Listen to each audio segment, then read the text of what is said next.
একজন খ্রিস্ট বিশ্বাসীর জীবন হলো দুঃখে কষ্টে ভরা জীবন। একজন খ্রিস্ট বিশ্বাসীর জীবন হলো স্ট্রাগলের জীবন। একজন খ্রিস্ট বিশ্বাসীর জীবন হলো সমস্যা সংকটের মধ্যে জীবন। একজন খ্রিস্ট বিশ্বাসীর জীবন হলো প্রেমেতে ভালোবাসায় পরিপূর্ণ জীবন। একজন খ্রিস্ট বিশ্বাসীর জীবন হলো ক্ষমায় পরিপূর্ণ জীবন। একজন খ্রিস্ট বিশ্বাসীর জীবন হলো ধৈর্যের জীবন। একজন খ্রিস্ট বিশ্বাসীর জীবনে সদাই সর্বদা দুঃখ কষ্ট লেগেই থাকে, স্ট্রাগল লেগে থাকে, সমস্যা সংকট লেগে থাকে।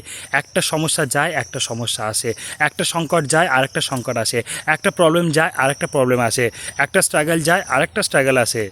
তাই খ্রিস্ট বিশ্বাসীর জীবনে সমস্যা সংকট লেগে থাকে। কেন জানেন? কেন একজন খ্রিস্ট বিশ্বাসী সে সত্য পথে চলে, সত্য কথা বলে, সত্য ঈশ্বরের বাক্যকে প্রচার করে। যিশু খ্রিস্ট হলো সত্য পরমেশ্বর, তার বাক্য হলো সত্য। আর যিশু নাম যখন এই পৃথিবীতে প্রচার হয় তখন একটা খ্রিস্ট বিশ্বাসীর জীবনে তাড়না আসে, দুঃখ কষ্ট আসে। কেন একটা খ্রিস্ট বিশ্বাসীর জীবন দুঃখ কষ্টে ভরা জীবন? কেননা একটা খ্রিস্ট বিশ্বাসীর জীবন হবে সত্যের জীবন। সে সত্যের পক্ষে লড়বে এবং সত্য পথে সে এগিয়ে যাবে। আর সত্য হলো একমাত্র যিশু খ্রিস্ট। যিশু ছাড়া এই পৃথিবীতে কেউ সত্য নয়, সকলেই মিথ্যা। আর যিশু হলো একমাত্র সত্য। আর যিশুর বাক্য যখন প্রচার হবে তখন তার জীবনে দুঃখ কষ্ট নেমে আসবে। কেন একটা খ্রিস্ট বিশ্বাসী জীবন ধৈর্যের জীবন? কেননা একটা খ্রিস্ট বিশ্বাসী যখন সে যিশু খ্রিস্টকে বিশ্বাস করে যখন সে জীবনযাপন করবে, তার জীবনে অনেক পরীক্ষা আসবে, অনেক সংকট সমস্যা আসবে। তাকে ধৈর্য ধরে মৃত্যুর শেষ দিন পর্যন্ত বিশ্বস্তভাবে চলতে হবে। তাই একজন খ্রিস্ট বিশ্বাসী জীবন ধৈর্যের জীবন।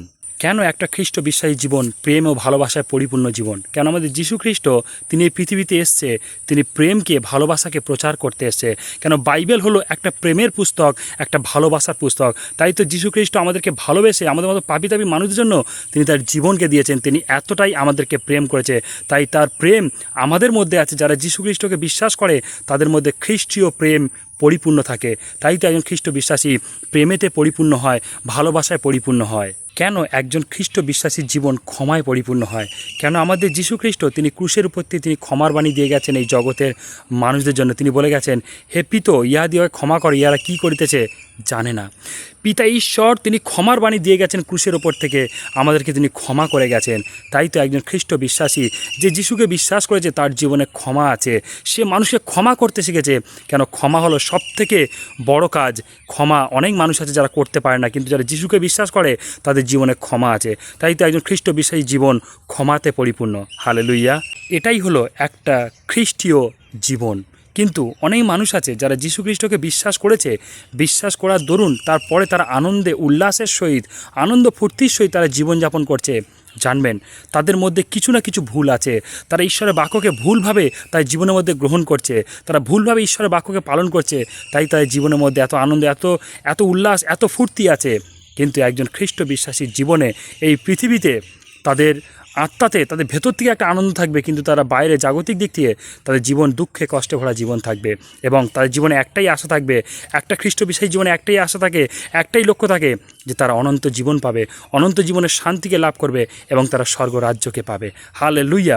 কিন্তু যারা এই পৃথিবীতে যারা আনন্দকে ভোগ করছে, সুখকে ভোগ করছে, আনন্দ ফুর্তিতে যারা জীবনযাপন করছে, তাদের জীবনে আছে নরকের শাস্তি। কেন তারা এই পৃথিবীতে দুঃখকে ভোগ করে না, এই পৃথিবীতে তারা আনন্দকে ভোগ করছে।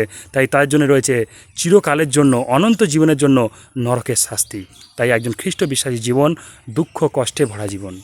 তাই যদি আপনি একজন খ্রিস্ট বিশ্বাসী হয়ে থাকেন তাহলে আপনি নিজের জীবনকে একবার পর্যবেক্ষণ করে দেখুন যে আপনি কোথাও ভুল পথে চলছেন না তো, আপনি ভুল ট্র্যাকে পা দিয়ে চলছেন না তো। যদি চলেন তাহলে সেখান থেকে ফিরে আসুন। কেননা আনন্দ ফুর্তি উল্লাস খ্রিস্ট জীবনের পথেও আছে, কিন্তু সেটা আত্মাতে আছে। কিন্তু দৈহিক দিক থেকে তার জীবনে দুঃখ কষ্ট থাকে। কেন এই পৃথিবী, এই সমাজ, এই পরিস্থিতি, এই মানুষ তারা খ্রিস্ট বিশ্বাসীদেরকে মেনে নিতে পারে না। তাই তো তাদের জীবনে পরিবার থেকে দুঃখ আসে, সমাজ থেকে দুঃখ আসে এবং তাদের আপনজন থেকে দুঃখ আসে। তাই একজন খ্রিস্ট বিশ্বাসী জীবন দুঃখ কষ্টে ভরা জীবন। হালেলুইয়া! জয় যিশু।